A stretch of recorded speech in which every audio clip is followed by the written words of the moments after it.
Bonjour à tous, je suis très heureuse de vous retrouver depuis Strasbourg pour la dernière session plénière avant la pause estivale.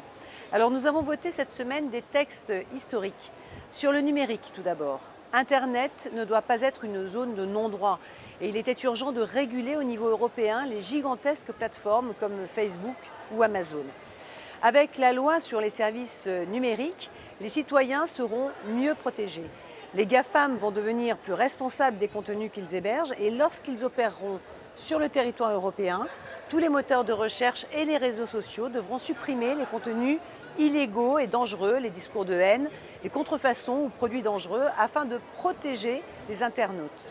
Cette loi permettra de saisir l'autorité nationale compétente et de retirer plus rapidement et dans un délai strict les contenus hébergés sur les réseaux sociaux ou les produits illégaux vendus en ligne.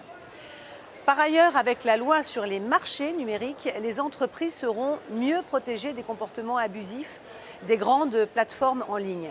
Alors fini les Google ou Apple qui abusent de leur position dominante pour mettre automatiquement en avant leurs produits, vous empêchant d'installer des boutiques d'applications concurrentes à l'Apple Store ou au Play Store. Il s'agit ainsi de protéger les plus petits acteurs du numérique afin que le marché européen reste compétitif et innovant. Des sanctions financières dissuasives sont ainsi prévues pour les entreprises qui ne respecteraient pas ces nouvelles règles. Autre texte majeur sur lequel le Parlement s'est prononcé cette semaine, la taxonomie. La taxonomie, cela consiste à lister les énergies durables vers lesquelles orienter les investissements privés. Après de longs débats, le nucléaire a enfin été inclus et c'était très important qu'il le soit. Parce que si la lutte contre le changement climatique passe évidemment par la fin des énergies fossiles, cet objectif est inatteignable sans le nucléaire. Le nucléaire est en effet la seule énergie bas carbone qui n'est pas intermittente et qui est capable de répondre à une hausse soudaine de la demande. Pour faire face à nos besoins croissants en matière d'électricité, nous avons besoin du nucléaire pour compléter les énergies renouvelables.